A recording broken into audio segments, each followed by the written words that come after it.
selamat datang di podcast Suara Pelajar. Tempat kita ngobrol tapi serius tentang dunia pendidikan dan kehidupan siswa masa kini. Di episode kali ini, kita akan membahas atau topik yang sedang ramai diperbincangkan, terutama di kalangan pelajar, orang tua, yaitu dengan tema dampak kebijakan-kebijakan Gubernur Jawa Barat, Kang Deddy Mulyadi. Beberapa sekolah ini menerapkan aturan yang ketat, mulai dari melarang siswa membawa motor ke sekolah, tidak boleh ikut study tour, bahkan tidak diizinkan ikut wisuda walau melanggar aturan sekecil apapun. Selanjutnya akan dibahas oleh rekan kerja saya. Silakan. Nah, jadi banyak yang bilang mengenai topik ini adalah cara yang ampuh untuk membentuk karakter dan kedisiplinan. Nah, tapi ada juga nih yang merasa agak berlebihan bahkan bisa merusak mental. Nah, di sini saya akan memperkenalkan ada 3 narasumber, yaitu yang pertama ada Kak Ihsan dan Kak Doni ya sebagai mahasiswa. Mohon lihat kameranya dulu. Nah, kemudian yang terakhir itu narasumber ketiga ada Bapak Yusuf sebagai guru di salah satu sekolah SMP. Mohon beri salamnya. Nah, jadi tetap dengerin ya sampai akhir karena ini tuh pendapat mereka bakal bisa kalian mikir ulang, bakal bisa mikir ulang apakah kebijakan ini tuh solusi atau justru jadi masalah baru. Oke, sebelum mulai ke pembahasan kali ini, mungkin kita di sini akan sapa dulu nih para narasumber hari ini. Mungkin di sini ada sebelah saya ada Bapak Yusuf, selamat datang. Apa kabarnya Pak Yusuf? Alhamdulillah baik. Alhamdulillah baik. Ada Kak Doni juga, Kak Doni. Gimana kabarnya? Alhamdulillah baik. Dan sebelah saya di sini ada Kak Ihsan. Kak Ihsan apa kabarnya? Alhamdulillah. Alhamdulillah baik. Mungkin udah perkenalan diri, udah mengenalkan satu sama lain. Di sini kita akan lanjut untuk pembahasan. Mungkin di sini ada dari saudara saya ada menyiapkan pertanyaan dulu nih untuk narasumber hari ini. Silakan. Nah, jadi ada dampak dari salah satu kebijakan dari Kang Deddy Mulyadi ini, yaitu salah satunya adalah soal larangan wisuda, study tour, dan membawa motor di sekolah. Nah, jadi menurut pendapat narasumber ini yang ada, bagaimana sih pandangan Anda soal larangan wisuda, study tour, dan membawa motor ini? Jadi bisa dijabarkan satu persatu dulu, mulai dari larangan wisuda. Mulai dari Bapak Yusuf mungkin sebagai selaku guru di sekolah SMP. Ya, baik. Jadi gini ya, pandangan saya sendiri sebagai guru terkait program dihilangkannya wisuda dan study tour pada pendidikan tingkat SD sampai SMA itu memang sangat baik, di mana ketika wisuda study tour perlu pembiayaan, di mana setiap keluarga siswa, apalagi di daerah-daerah yang notabene-nya perkampungan, itu ekonominya menengah ke bawah. Nah, itu sangat memberatkan sekali, di mana wisuda biasanya rata-rata itu 1 juta ke atas, kadang ada juga 1 juta ke bawah sekitar ratusan. Nah, lalu study tour juga itu jauh-jauh, ada yang ke Bali, lewat Pulau Jawa. Nah, itu biaya yang bukan murah gitu. Ya mungkin kalau keluarganya mampu tidak jadi masalah, tapi tidak sedikit di Jawa Barat ini masih banyak orang tua yang mencari sesuap nasi untuk sarapan anak sekolahnya itu susah. Nah, itu harus diutamakan mana yang penting dulu. Tetapi di sisi lain ya, wisuda study tour itu momen untuk anak-anak tingkat akhir ya. Kalau SD 6, SMP kelas 9 dan seterusnya, itu bisa jadi momen bersama teman-temannya.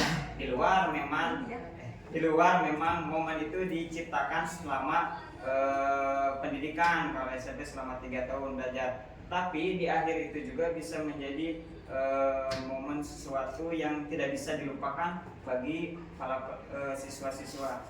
Nah, itu siswa-siswa juga banyak yang bicara gitu.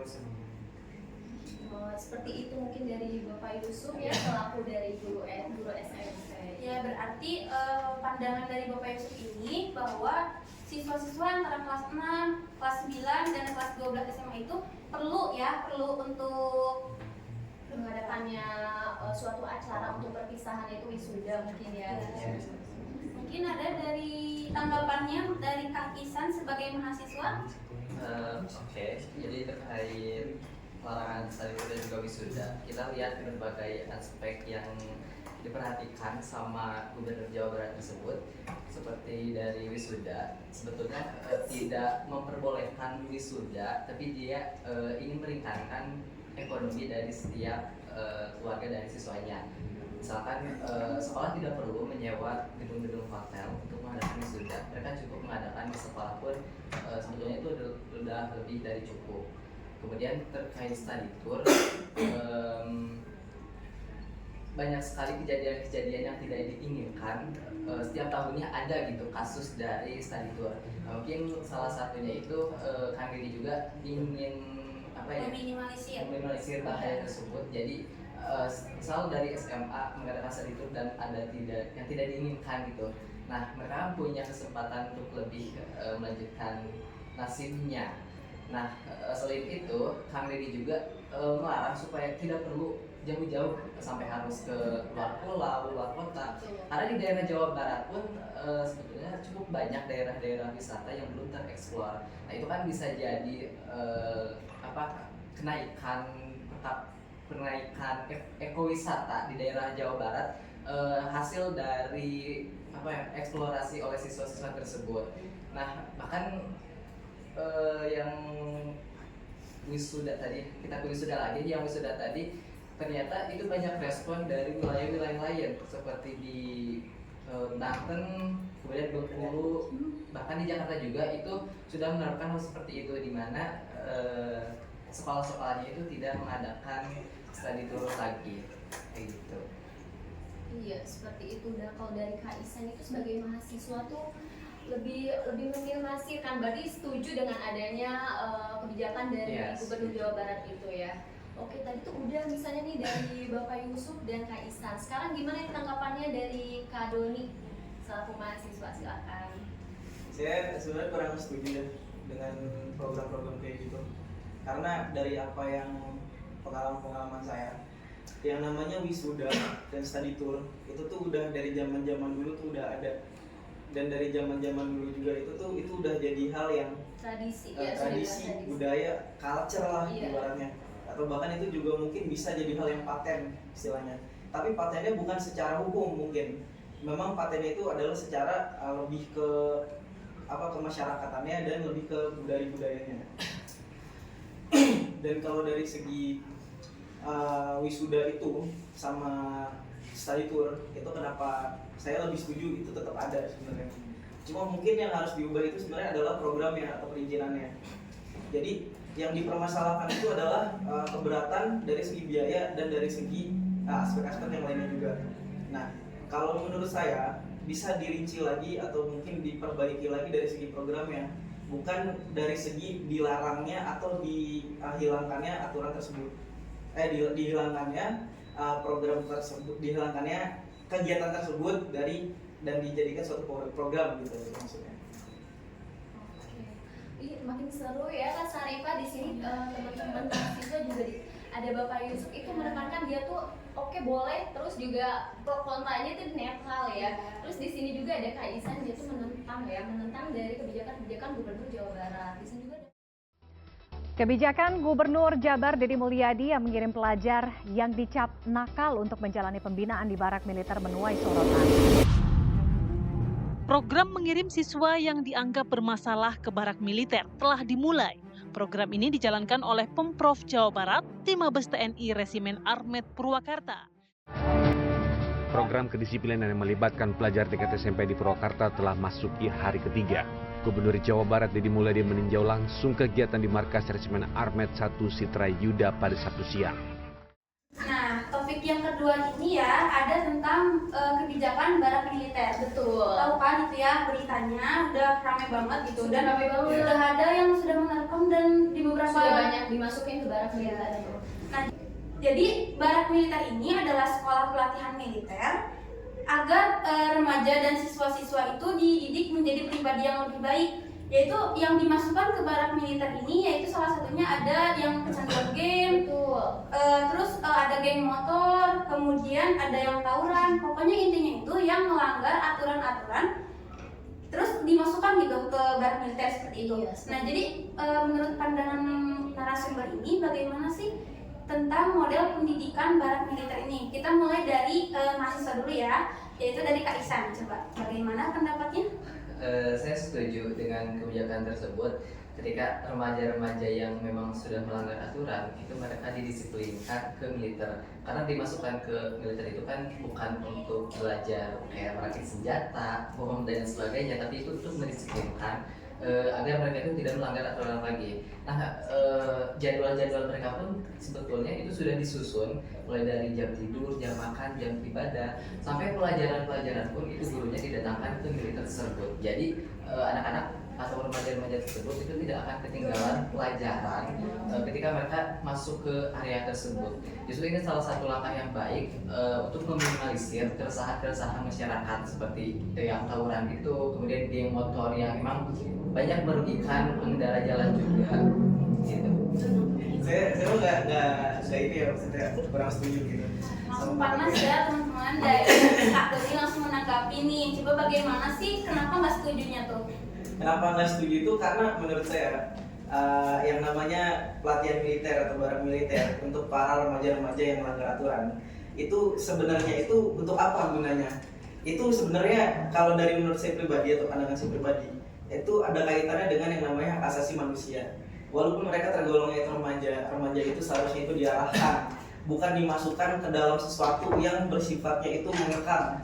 Nah, dari hal itu juga pelatihan militer itu sebenarnya bikin anak-anak itu makin terkena sebuah tekanan mental, dan bisa jadi ketika keluar itu mereka malah akan merasa kalau diri mereka itu adalah sebuah penjahat, atau mereka ngerasa diri mereka adalah sosok yang negatif, atau bahkan mereka itu bisa ngerasa kalau diri mereka itu nggak layak untuk ada di kalangan masyarakat. Itu yang akan bisa terjadi untuk dampak negatifnya.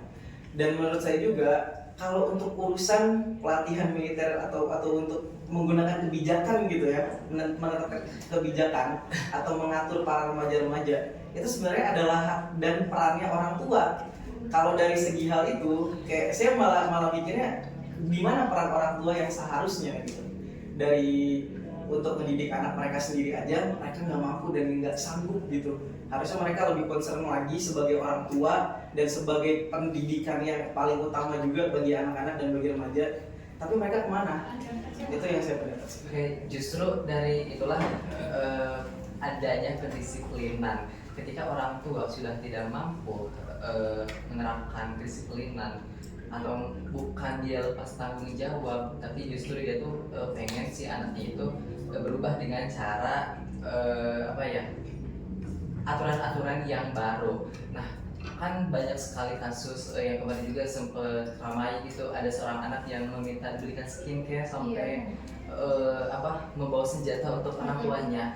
Nah, ya dari orang tua mana itu yang mungkin gak tega gitu harus melukai anaknya. Kalau emang orang tuanya udah itu, baru orang tua tersebut berani melukai orang tuanya, tapi melukai anaknya. Tapi dari kasus tersebut kan si anaknya sampai ngancem gitu.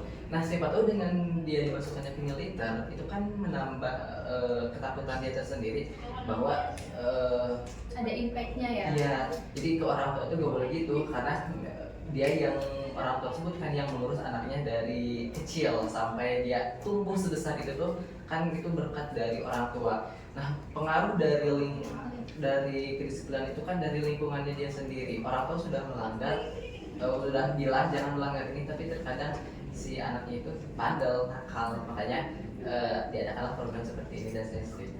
Oh ya, kalau menurut saya sebenarnya ada dua hal ya dari apa yang disampaikan sama Kak Isan. Yang pertama itu dari segi atau aspek psikologis.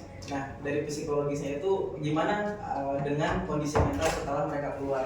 Contoh, kalau dengan segi atau dari segi mental mereka, nggak semua anak tuh pengen untuk dimasukkan ke dalam barak. Mereka harus punya pilihan, dan kita juga harus sebagai orang tua harusnya itu bisa mengindahkan yang namanya keinginan seorang anak. Nah, kita juga mengindahkan tapi bukan berarti tidak mengarahkan. Jadi kalau mengarahkan itu ya kita juga dengan tetap memberikan apa yang semestinya untuk anak kita. Jadi itu yang dipertanyakan adalah dari segi aspek psikologis atau mentality dari si anak gitu. Nah, kalau dari hal yang atau poin yang kedua itu adalah dari segi orang tuanya. Nah, mungkin kenapa anak kayak gitu itu bisa juga disebabkan oleh faktor lingkungan. Nah, yang jadi concernnya adalah orang tua. Kenapa orang tua tidak memperhatikan lingkungan anaknya sehingga anaknya itu bisa berperilaku seperti itu. Dan mungkin juga dari peranan orang tua itu maka terdidik juga sikap atau karakteristik anaknya itu untuk mengancam orang tua itu sendiri. Baik, antara pendapat Kak Ihsan dengan Kak Doni ini cukup panas ya dan cukup pro dan kontra gitu. Nah, sekarang kita akan mendengar pendapat dari Bapak Yusuf selaku guru. Baik, silakan Bapak. Jadi gini ya Mas Ihsan dan Mas Dani, terkait wajib militer itu kan sudah diketahui anak nakal, kecanduan main game, yang susah diatur lah, bolos ke sekolah. Nah itu sebetulnya itu juga sudah persetujuan sama orang tuanya. Jadi pihak sekolah dan juga pemerintah dan barak tempat tersebut dengan orang tua persetujuan apakah orang tua tersebut masih sanggup tidak untuk mengurus anak tersebut. Kalau tidak sanggup ya sudah sama pemerintah dimasukkanlah ke barak. Nah kalau sekiranya orang tuanya oh tidak saya masih sanggup, nah itu juga tidak akan dimasukkan ke barak tapi orang tuanya yang mengurus. Nah itu saya juga sangat setuju. Yang pertama mungkin untuk mendisiplinkan anak-anak nakal tersebut karena memang biasanya kalau di barak itu sama TNI itu yang nakal sekalipun pasti nurut, beda sama guru apalagi sama orang tuanya. Tetapi kebijakan itu juga tentunya apa yang dibilang sama Mas Doni tadi itu bisa mental anak-anak itu terganggu karena memang bisa jadi setelah keluar atau setelah lulus pendidikan tersebut kembali ke sekolah atau ke lingkungan masyarakatnya itu bisa seperti dicap seperti napi yang keluar dari lapas gitu ya, jadi bisa jadi bahan bully juga, bisa jadi dia kurang bersosialisasi, takut juga gitu, jadi identitas dirinya lah bisa gitu. Ya mungkin itu.